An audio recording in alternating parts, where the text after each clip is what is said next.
ಈ ಒಂದು ಕಾರ್ಯಕ್ರಮಕ್ಕೆ ಬಂದಿರೋ ಎಲ್ಲ ಮುಖ್ಯ ಅತಿಥಿಗಳಿಗೂ ಸ್ವಾಗತಿಸ್ತಾ, ಹಲವಾರು ಮುಖಂಡರು ಬಂದಿದ್ದಾರೆ. ನಾನು ಅಂದ್ಕೊಂಡಿದ್ದೀನಿ ಇವತ್ತು ಮೀಟಿಂಗು BLA 1 ಅಂತ, ಒನ್ನು ಟೂ ಅನ್ನು ನೀವೆಲ್ಲ 2 1 ನಮ್ಗೆ ಜವಾಬ್ದಾರಿ ಕೊಟ್ಟಿದ್ರು. ನಾನು ಯಶವಂತ್ ಅಂದ್ಬಿಟ್ಟು ನಮ್ಮ ಲೀಡರ್ ಒಬ್ರು ಇದ್ದಾರೆ, ಅವರು ನಮ್ಮ ಎಲೆಕ್ಷನ್ ಏಜೆಂಟ್ ನಮಗೂ ಆಗಿದ್ರು, ಗೋಪಾಲಕೃಷ್ಣಾಗಿ ತುಂಬ ಅನುಭವ ಇತ್ತು. ನಾವೆಲ್ಲ ಕಡೆ ಅವ್ರಿಗೂ ಸಹಾಯ ಮಾಡಿಕೊಂಡು ಈ ಒಂದು ಮೀಟಿಂಗ್ ಮಾಡೋಣ, ಅದಕ್ಕೋಸ್ಕರ ನಾವೆಲ್ಲ ಸೇರಿದ್ರಿ ಅಂತ ನಾನು ಅಂದ್ಕೊಂಡಿದ್ದೀನಿ. ಬಟ್ 48 ಬೂತ್ ಅಂತೇಳಿ 47, ನನಗೆ ಇವತ್ತು ಈ ಮೀಟಿಂಗ್ಗೆ 47 ಬೂತ್ ಸಂಬಂಧಪಟ್ಟಿರೋರೆಲ್ಲ ಇದ್ದೀರಾ ಅಂತ ಅದು ಮಂಜಣ್ಣ ಹೇಳಬೇಕು. 47 ಬೂತ್ಗೂ ಸೈಲೆಂಟಾಗಿರಿ ದಯವಿಟ್ಟು. ಫೋನ್ ನಮಗೂ ಬರ್ತದೆ, ನನ್ನ ಹತ್ರ 4 ಫೋನ್ ಇದೆ, ದಯವಿಟ್ಟು ತಪ್ಪು ತಿಳ್ಕೊಬೇಡಿ. ಅಡ್ರೆಸ್ ಹೇಳ್ತೀರಾ, ಅದೊಂದು ಇದಿರ್ಬೋದು. ಫಸ್ಟು ಶಿಸ್ತಿರಬೇಕು, ಶಿಸ್ತಿಲ್ಲಾದ್ರೆ ಸುಸ್ತು, ಏನಪ್ಪ ಇವನು ಬಂದು ಎಲ್ಲ ಬೋಧನೆ ಹೇಳ್ತಾರೆ ತಪ್ಪು ತಿಳ್ಕೊಬೇಡಿ. ಅದು ನಿಮಗೂ ಡಿಸ್ಟರ್ಬೆನ್ಸು, ಪಕ್ಕದವ್ರಿಗೂ ಡಿಸ್ಟರ್ಬೆನ್ಸು. ಇಲ್ಲಿ ಮಾತಾಡೋರು ಅವ್ರಿಗೂ ಪಾಪ ಹಿಂದೆ ನೋಡ್ತಾ ಇರ್ತಾರೆ, ಬರೋರು ಹುಡ್ಕೊಂಬರ್ತಾರೆ. ಮಂಜಣ್ಣಗೆ ಒಂದು ರಿಕ್ವೆಸ್ಟ್, ಯಾವುದೇ ಮೀಟಿಂಗ್ ಆದರೂ 4 ಬೋರ್ಡ್ ಹಾಕ್ಬಿಡಿ, ಯಾರು ಹಾಕ್ಬಿಟ್ಟು. ಅದನ್ನೇ ನಾನು ನೋಡ್ತಾ ಇದ್ದೀನಿ, ಸುಮಾರು ಮಾತಾಡ್ತಾ ಇದ್ದಾರೆ. ಅದು ನಮಗೂ ಇವಾಗ ಅಲ್ಲಿ ಅವ್ರು ಮಾತಾಡೋವಾಗ ಅಲ್ಲಲ್ಲಿ ರಿಂಗ್ ಆಗ್ತಾ ಇದ್ದವಾಗ ಅದು ಇದಾಗಬಾರ್ದು. ದಯವಿಟ್ಟು ಸೈಲೆಂಟ್ಗೆ ಹಾಕಿ. ನಿಮ್ಗೇನು ಅಷ್ಟು ಎಮರ್ಜೆನ್ಸಿ ಇದ್ದರೆ ಆಚೆ ಹೋಗಿ ಮಾತಾಡಿ. ಇದೆಲ್ಲ ನಾವು ಅಧ್ಯಕ್ಷರ ಹತ್ರ ಕಲ್ತಿರೋದು, KPCCಯಲ್ಲಿ ಅವರು ಸಿದ್ದರಾಮಣ್ಣ ಹತ್ರ, DK ಶಿವಕುಮಾರ್ ಹತ್ರ ನಿಮ್ಗೆ ಹೇಳ್ತಾ ಇದ್ದೀನಿ.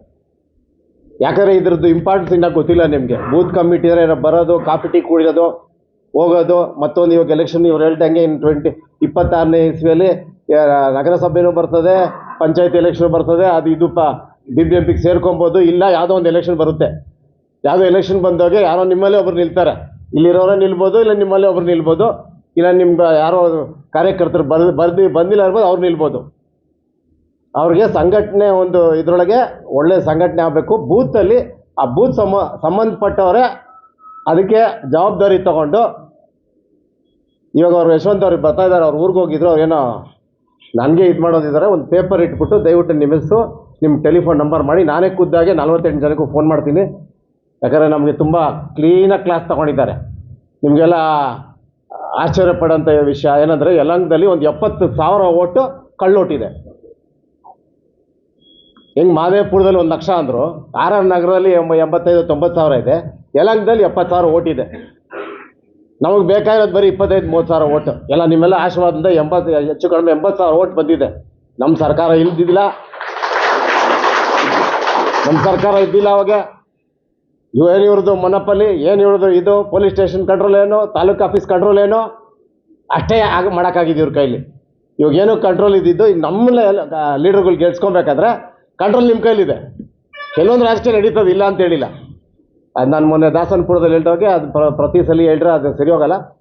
ಇಲ್ಲಿ ಏನು ಬೇಕೋ ನಿಮಗೆ ನೋಡಿ, ನಮ್ಮ ಲೀಡರ್ಗಳೆಲ್ಲ ಇದ್ದಾರೆ. ನಮ್ಮ ಲಾವಣ್ಯ ಮೇಡಮ್ ಇದ್ದಾರೆ, ಅವರು ವಿರುದ್ಧವಾಗಿ ಒಳ್ಳೆ ಏನು ಹೇಳೋದು, ರೋಡಿಗೆ ಬಂದುಬಿಟ್ಟು ಫೈಟ್ ಕೊಡೋ ಲೆವೆಲಲ್ಲಿ ಮಾಡ್ಕೊಂಡು ಬಂದಿದ್ದಾರೆ, ಗೆದ್ದು ಇದ್ದಾರೆ ಜಿಲ್ಲಾ ಪಂಚಾಯತಿ.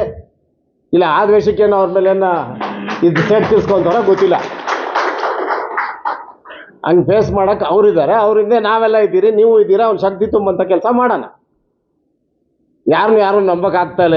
ಇವಾಗ ಪೊಲೀಸ್ ಸ್ಟೇಷನ್ನ, ತಾಲೂಕು ಆಫೀಸಾ, ಕೇಶವರಾಜಣ್ಣ ಅವ್ರು ಹೇಳೋರೆ ಆಗಬೇಕಂತೇನಿಲ್ಲ. ಇವಾಗ ನಾನು ಇದು ಹೇಳಿದ್ರೆ ನೋಡಿ, ಅಲ್ಲಿ ಪ್ರತಿ ಸಲ ಕರೆಕ್ಟಾಗಿ ನಾನು ಮುಖಕ್ಕೆ ಹಾಕಿರ್ತಾರೆ. ಕೆಲವೊಂದು ನಾನು ಹೇಳೋಕ್ಕಾಗಲ್ಲ. ಸಿಸ್ಟಮ್ ಯಾವ ಪಾರ್ಟಿ ಬಂದರೂ ಕೆಲವೊಂದು ಲೆವೆಲ್ ಕೆಟ್ಟೋಗ್ಬಿಟ್ಟಿದೆ. ಎಲ್ಲರೂ ಅಂತಿಲ್ಲ, ಒಂದು ತಕ್ಕ ಮಟ್ಟಿಗೆ. ಇವತ್ತು ಏನಿಲ್ಲ ಅಂದ್ರೂ ಅಟ್ಲೀಸ್ಟ್ ಮಂಜಣ್ಣ ಪಾಪ ಇದಕ್ಕೆ ಹಾಲು ಏನೋ ಪಾಪ ನಮ್ಮ ವೆಂಕಟೇಶಣ್ಣ ಕೊಟ್ಟವ್ರೆ, ಏನೋ ಪರವಾಗಿಲ್ಲ, ಫ್ರೀಯಾಗಿ ಸಿಕ್ತು. ಕಾಫಿ ಟೀ ಕೊಡಲೇಬೇಕು. ಸೊ ಹಂಗೆ ಊಟ ಎಲ್ಲ ಯಾರೋ ಒಬ್ರು ಕೊಡಬೇಕಾಗುತ್ತೆ ಅಲ್ವಾ. ಹಂಗೆ ಎಲೆಕ್ಷನ್ ಬಂದಾಗ ಏನೋ ಒಂದು ಸ್ವಲ್ಪ ಖರ್ಚಾಗಿ ಆಗುತ್ತೆ. ನಿಮ್ಮಲ್ಲಿ ಇವಾಗ ಪಾಪ ನಮ್ಮ ಅದೇ ಮಂಜಣ್ಣು ಆಗಾಗ ಮೀಟಿಂಗ್ ಮಾಡ್ತಾ ಇದ್ದಾರೆ. ಗ್ರೌಂಡ್ ಲೆವೆಲ್ಗೆ ಬನ್ನಿ.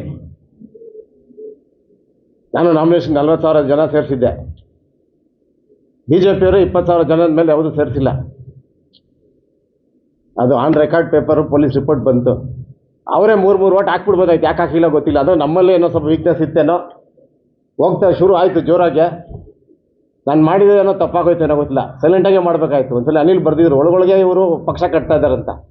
ನೀವು ಅಷ್ಟೇ ಒಳಗೊಳಗೆ ಮಾಡಬೇಕಂದ್ರೆ ಕೆಲವೊಂದು ಕೂತ್ಕೊಳ್ಳೋಣ. ನೆಕ್ಸ್ಟ್ ಮೀಟಿಂಗ್ಗೆ ಈ ನಮ್ಗೆ ಯಾರು ಬೇಕು, ಈ ಸಂಬಂಧಪಟ್ಟಿದ್ದು BLA 1 ಅಂತ ಏನು ಹೇಳ್ತಾರೆ, ಇದು ನಮ್ಮ ಏನು ಹೃದಯನ ಅಂದ್ಕೊಳ್ಳಿ. ಒಂದು ಮನುಷ್ಯನ ಹೃದಯ ಎಷ್ಟು ಇಂಪಾರ್ಟೆಂಟೋ ಅಷ್ಟು ಇಂಪಾರ್ಟೆಂಟ್ ಇರ್ತದೆ. ಇವಾಗ ನೀವು ಯಾರು ತೊಗೊತೀರೋ 48 ಜನ ಒಂದೊಂದು ವಾರ ಇಲ್ಲ 10 ದಿವಸ, ನಾನು ಒಂದೇ ದಿವಸದಲ್ಲಿ ಹೋಗಿ ಬೂತ್ ಮುಗಿಸ್ಕೊಂಡು ಬಂದೆ ಅಂತ ನಾನಂತೂ ನಂಬಲ್ಲ. ಮಂಗಣ್ಣವ್ರು ಹೇಳ್ತಲ್ಲ, ಕರೆದ್ಬಿಟ್ಟಿಲ್ಲ, ಆಗಿಲ್ಲ ಕೆಲಸ. ಸುಮ್ಮನೆ ನಿಮ್ಮ ಸಮಾಧಾನಕ್ಕೆ ನನ್ನ ಸಮಾಧಾನ ನಾನು ಹೋಗಿ ಅಲ್ಲಿ KPC ಅಧ್ಯಕ್ಷರು ಸಿದ್ದರಾಮಯ್ಯ ಹತ್ರ ಸುಳ್ಳು ಹೇಳೋಕ್ಕೆ ನನಗೂ ಇಷ್ಟ ಇಲ್ಲ. ನೀವು ಪೂರ್ತಿ ಮಾಡ್ಕೊಂಬನ್ನಿ, ಇವ್ರನ್ನ ಕರ್ಕೊಂಡು ಬರ್ತೀನಿ ನಾನು. ಯಾವುದೋ ಒಂದು 3 ಬೂತು ನಾನೊಂದ್ಸಲಿ ಮಾಡೋಣ. ಪ್ರತಿಯೊಂದು ಇದ್ರೊಳಗೂ ಯಾವ್ದನ್ನ ಒಂದು ಬೂತ್ ತೊಗೊಳೋಣ. ಒಂದು ಹೋಬ್ಳಿಯಲ್ಲಿ ಯಾವ್ದನ್ನ ಹೋಬ್ಳಿಯಲ್ಲಿ ಒಂದು 3 ಬೂತು ಎಲ್ಲೋ ಒಂದು ಆಯ್ಕೆ ಮಾಡೋಣ. ಅಲ್ಲಿ ನಮ್ಮ ಕಾರ್ಯಕರ್ತರು ಸರಿ, ನಿಮ್ಮನ್ನ ನಾವು ಏನು ಮಾಡ್ತಾ ಇದ್ರೆ ಇಲ್ಲ ಅಂತ ನಂಬಿಕೆ ವಿಷಯ ಅಲ್ಲ. ನಾಳೆ ಇಲ್ಲಿ ಯಾರು ನಿಮ್ಗಳು ನಂಬ್ಕೊಂಡು ನೀವುಗಳು ಎಲೆಕ್ಷನ್ ನಿಲ್ತೀರಾ, ನಿಮ್ಗೆ ತೊಂದರೆ ಆಗಬಾರ್ದು ಅನ್ನೋ ದೃಷ್ಟಿಯಲ್ಲಿ ಈ ಮಾತು ಹೇಳ್ತಾ ಇದ್ದೀನಿ. ನಿಮಗೆ ಸಹಾಯ ಆಗುತ್ತೆ. ಇನ್ನೂ ಸಾಕಷ್ಟು ಜನ ಕೇಳಿದ್ದಾರೆ. ನನ್ನ ಮನಸ್ಸಲ್ಲೂ ಸಾಕಷ್ಟು ಜನಕ್ಕೆ ಇಲ್ಲಿ ನಾನು ಸೀಟ್ ಕೊಡ್ಬೇಕಂತಿದ್ದೀನಿ. ನಾನು ಯಾರಿಲ್ಲ, ಬಟ್ ನಾನು ಅವ್ರಿಗೆ ರಿಕ್ವೆಸ್ಟ್ ಮಾಡ್ಕೊಂಡು ನಿಲ್ಲಿ. ಕೆಪಾಸಿಟಿ ಇದೆ ಕೆಲವ್ರಿಗೆ. ಕೆಲವರು ಪಂಚಾಯತ್ ಎಲೆಕ್ಷನ್ಗೂ ಕೇಳಿದ್ದಾರೆ, ಕಾರ್ಪೊರೇಷನ್ ಕೇಳಿದ್ದಾರೆ. ಮನೇಲಿ ಕೂತ್ಕೊಂಡ್ಬಿಟ್ಟು ದಯವಿಟ್ಟು ನಿಮ್ಮ ಹತ್ರ ಎಷ್ಟೇ ದುಡ್ಡಿದ್ರೂ ನಿಮಗೆ ಸೀಟ್ ಕೊಡಲ್ಲ, ಇಲ್ಲಿ ಇವ್ರಿಗೂ ಹೇಳ್ಬಿಟ್ಟು ನಾವು ಕೊಡ್ಸೋಕ್ಕೂ ಬಿಡಲ್ಲ. ನಾವು ನಮ್ಮನ್ನು ನೀವು ಯಾಮರ್ಸ್ಬೋದು. ಹೈಕಮಾಂಡ್ ತುಂಬ ಹುಷಾರಿದ್ದಾರೆ. ಪ್ರತಿಯೊಂದು ನೋಡಿ ಮಾಡಿ ಅಬ್ಸರ್ವರ್ಗಳು ಬಿಟ್ಟು ಇನ್ಫಾರ್ಮೇಷನ್ ಅವ್ರು ಕಲೆಕ್ಟ್ ಮಾಡ್ತಾರೆ. ಆ ಇನ್ಫಾರ್ಮೇಷನ್ ನಾವು ಕೊಡೋ ಇನ್ಫಾರ್ಮೇಷನ್ಗೆ ಒಂದು 75-80% ಮ್ಯಾಚ್ ಆಗಬೇಕಾಗುತ್ತೆ. ಕರೀರಿ ನೀವು. ಇವಾಗ ನೀವು ಏನು 48 ಜನ ಇದೆ, ನೀವು ಲಿಸ್ಟ್ ಕೊಟ್ಬಿಟ್ಮೇಲೆ ಆ 40 ನಾನು ಮನೆ ಬಂದವು 48 ಮನೆಗೆ ಬರೋಕ್ಕಾಗಲ್ವಾ? ಬರ್ತೀನಿ. 48 ಮನೆಯಲ್ಲ ನೀವು ಇನ್ನೊಂದು ಮಾಡ್ಕೊಳ್ಳಿ, ಅವ್ರಿಗೆ ಸಪೋರ್ಟಿಂಗ್ ಮಾಡ್ಕೊಳ್ಳಿ. ಅವ್ರ ಮನೆಗೆ ಬರೋಣ. ಅದ್ರ ಇಂಪಾರ್ಟೆನ್ಸ್ ಏನಂದ್ಬಿಟ್ಟು ಹೇಳ್ಬಿಟ್ಟು ಒಂದು 8 ದಿವಸ ನೀವು ಮಾಡಬೇಕಾಗಿರೋದು. ಬರೀ ತೆಗೆಯೋದಲ್ಲ, ಕಳ್ಳು ಓಟ್ ತೆಗೆಯೋದಲ್ಲ, ಸೇರ್ಸಂಥ ಓಟ್ಗಳು ಸಾಕಷ್ಟಿದೆ. ಎಷ್ಟೋ ಜನ ಬಂದಿದ್ದಾರೆ. ನಿಮ್ಗೆ ಗೊತ್ತಿರೋಂಗೆ ಈ ಸುತ್ತಮುತ್ತ 5 ವರ್ಷಕ್ಕಿಂತ 10 ವರ್ಷಕ್ಕಿಂತ ಏನಿತ್ತು, ಒಂದು ಮನೆಯವರ ಕಡೆ ಎರಡಾಗಿರ್ಬೋದು, 100ರ ಕಡೆ ಅಟ್ಲೀಸ್ಟ್ ಒಂದು 30-40 ಜಾಸ್ತಿ ಆಗಿದೆ. ಅಂಥ ಮನೆಗಳನ್ನ ಹೋಗಿ ಮಾಡಿ ಕಾಂಗ್ರೆಸ್ ಕಾರ್ಯಕರ್ತರು ಅಂತೇಳಿ ಸೇರಿಸಿ. ಇವತ್ತು ಆಲ್ ಇಂಡಿಯಾ ಲೆವೆಲಲ್ಲಿ ನೀವು ರಾಹುಲ್ ಗಾಂಧಿನ ಏನೋ ತಿಳುವಳಿಕೆ ಇಲ್ಲ ಅಂದರು. ಇವತ್ತು ಗೊತ್ತಾಗ್ತಾ ಇದೆ ರಾಹುಲ್ ಗಾಂಧಿ ಯಾರು, ನರೇಂದ್ರ ಮೋದಿ ಅವ್ರು ಯಾರು, ಅಮಿತ್ ಶಾ ಅವ್ರೇನೋ. ಬರೀ ಅವರು ಸೋಷಿಯಲ್ ಮೀಡಿಯಲ್ಲಿ ಎಲ್ಲ ಮಾಡಿದ್ದು ನೆಟ್ವರ್ಕಿಂಗು. ಎಷ್ಟೋ ದೇಶಗಳಿಗೆ ವಿದೇಶಗಳಿಗೆ ಹೋಗಿ ಬರ್ತಾರಲ್ಲ ಮೋದಿಯವರು, ಬಂದಿದೆ. ಅವರು ಇಂಥವ್ರು ಅನಿಲ್ ಅಂತವ್ರನ್ನ ಫೇಸ್ ಮಾಡಲ್ಲ. ಅವರು ಅವರೆಲ್ಲ ಇದ್ದಾರಲ್ಲ, ನಿಮ್ಮನ್ನೆಲ್ಲ ಫೇಸ್ ಮಾಡಲ್ಲ. ಅವ್ರು ಬರೀ ಇದೇ ಕೇಳಬೇಕು. ಬೇಡದಿದ್ದು ಅವ್ರು ಹಾಕಿರೋ ಕ್ವೆಶ್ಚನ್ನ ಇವ್ರು ನಮ್ಮ ಮೊದಲೇ ಬರ್ಕೊಟ್ಬಿಟ್ಟಿರ್ತಾರೆ. ಇವ್ರು ನಾನು ಏನು ಮಾತಾಡ್ಬೇಕು, ನಾನು ಏನು ಬರ್ಕೊಂಬಂದ್ರು ಇವ್ರಿಗೆ ಕೊಟ್ಟಿರೋ ಹೃದಯದಿಂದ ಏನಾಯ್ತು ಅದು ಮಾತಾಡಬೇಕು. ಅದೇನಿರ್ತದೆ, ಅದೇನೋ ಕಿವಿಯಲ್ಲಿ ಇರ್ತದಂತೆ, ಇಲ್ಲಿ ಎದುರುಗಡೆ ಇರ್ತದೆ. ಇವಾಗ ಅಲ್ಲಿ ಸ್ಟೀಲ್ ಇರ್ತದೆ, ನಾನು ಓದ್ತಾ ಇರೋದು. ಇದೆಲ್ಲ ನಡೀತಾ ಇದೆ. ಸತ್ಯ 10 ದಿವಸದಿಂದ ಆಚೆ ಬರಲೇಬೇಕಾಗುತ್ತೆ. ಇನ್ನು ಬೇರೆ ಎಲ್ಲ ವಿಷಯ ನಿಮ್ಗೆ ಗೊತ್ತಿರೋದೆ. ಆ ಚಿನ್ನದ ರೇಟ್ ಇರ್ಬೋದು, ಡಾಲರ್ ರೇಟ್ ಇರ್ಬೋದು, ಇಲ್ಲ ನಮ್ಮ ಗ್ಯಾಸ್ ಸಿಲಿಂಡರ್ ಇರ್ಬೋದು, ಎಕನಾಮಿ ಎಲ್ಲಿತ್ತೋ ಅಲ್ಲ, ಕೋಟ್ಯಾಂತರ ಜನಕ್ಕೆ ಕೆಲಸ ಕೊಟ್ಟಿದ್ದು ಎಲ್ಲ ಗೊತ್ತಿದೆ. ಲೈನಾಗಿ ಹಾಕ್ಬೇಕಾದ್ರೆ ಸಾಕಷ್ಟಿದೆ.